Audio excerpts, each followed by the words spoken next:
Hello, everybody. Buddy with Midland, Texas. Here's a news story from CBS 7 from Jacob Brandenburg. He was saying suspect in ski mask shoots man with shotgun in Midland.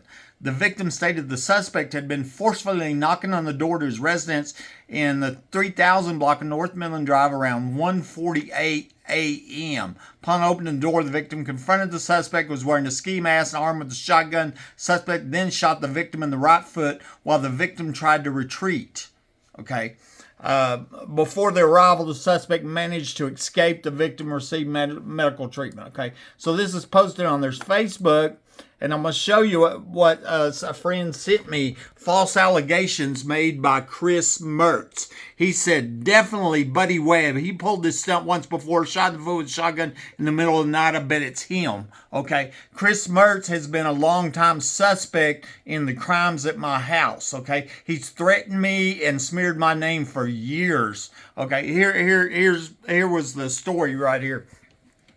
I'm in defense of myself because of false allegations made by the suspect in the crimes and murders at my house, Chris Mertz. I want to show you on my security camera, my car's in the garage, 327, 1:48 a.m. Absolutely 100% wasn't me. Of course it wasn't. I wasn't even, I was the victim when I was shot by somebody under my home, and they said it was a shotgun, but it wasn't. I was shot with a .45 handgun. Lisa C. Rogers says, you're not disabled with a .45. Lisa's the one that told me I shot with a .45. And I believe I was shot with a special pellet-filled plastic tip bullet. Looks like this, called the Glazer Safety Slug. The size of the pellets in this bullet fit the size of pellets that were removed from my foot, but they don't match the size of pellets that were in my gun.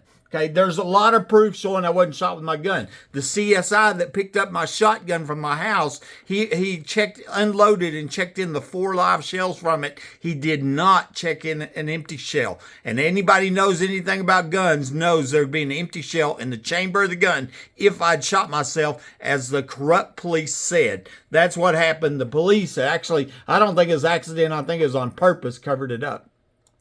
Okay, so, and I want to show you another comment on the same post come from a Morgan Reinhardt. Buddy Webb, is that you?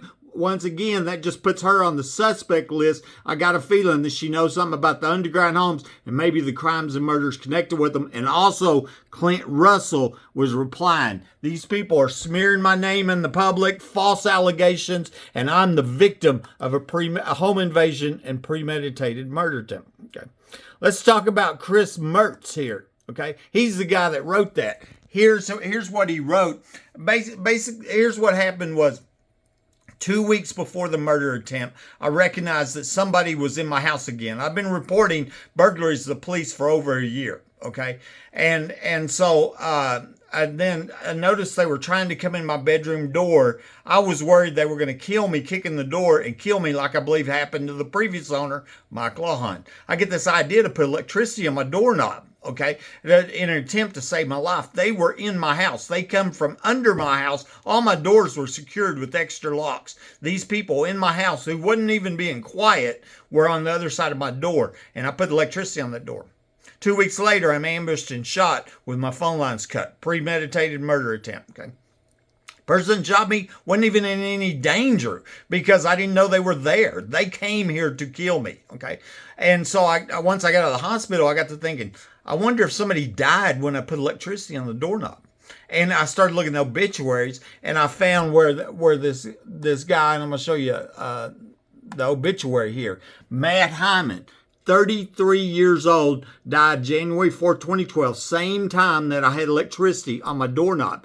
And he was a landman. I can see landman being connected with the oil show parties in the underground home in the backyard, okay? So Matt dies, but I didn't know how he died, okay? And so then I asked on Facebook, and his sister-in-law, Alex Sherry Hyman, said, it was a genetic, nobody knew he had it. So he died of a surprise heart failure. Nobody knew he had a problem. And I said, was he messing with electricity? Right? Because I put electricity on the doorknob, Oh, no. I said, what time did he die? Well, he died at the same time that you had electricity on the doorknob, And so, but before that, I didn't know how he died and I didn't know what time he died. And that could have eliminated him. But she told me it was a surprise heart failure. That's what electricity does. It stops the heart. Okay. So I suspected Matt Hyman died in my house. And what can absolutely convince me is when I was at the hospital and Rosie Rodriguez, the detective, Midland detective that I've already proven that has tampered with evidence, falsified police reports in this capital murder attempt, turned out to be the lifelong friend of the ex-wife that's alleged to be in the murder attempt. Okay. She's the one here at the hospital. She says, I was telling her about the tie wire in my spare door shut because I trapped a burglar on the day of the murder attempt. In a hateful tone of voice, she says, did you put electricity on it? Well, that's you'd never ask that question. What? Because I didn't report putting electricity on my doorknob 2 weeks earlier when I believe Matt Hyman died. And what I'm suspecting is Matt Hyman got killed in my house during a home invasion and they covered it up. And I think this dirty cop right here knows about it, Rosie Rodriguez. Here in another picture, same cops leaned over my nightstand. That's where my stolen cell phone was planted. My cell phone was stolen before the murder attempt. That was 3:54-1:29. That was a few hours after I was shot by somebody under my home with my phone lines cut. April Chandler standing next to her. It looked like they waited for the police to leave my room and then they planted my stolen cell phone. So anyways, I posted this theory on Facebook and that's when Chris Mertz here threatens me. This guy right here, he used to work for my company, okay? He says, buddy, you block anyone that doesn't support your craziness.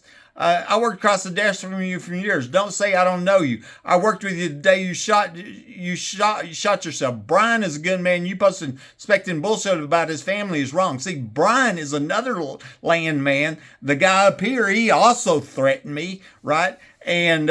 And he married the widow, the only supposed witness to Matt Hyman's surprise heart failure, right?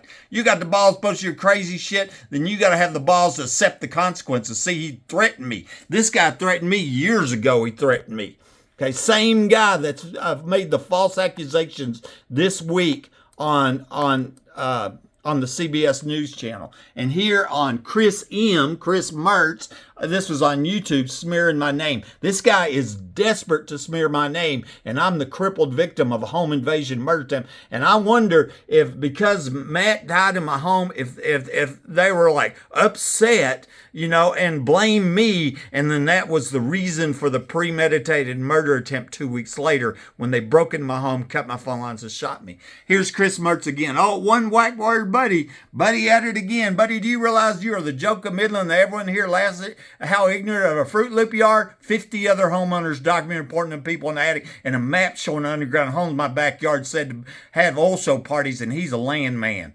Brian confronted you for your bullshit about your family that you run your mouth over. You do the same about me. See you soon. I'll be out with my tunneling gear later. Okay, I'm 100% absolutely convinced Chris Mertz knows something about the underground homes here and or the crimes and murder and maybe the murder attempt on my life. You see what's happening here and what I'm dealing with this week, okay? And the threats have never stopped and the danger has never stopped. This Buddy Webb, Midland, Texas.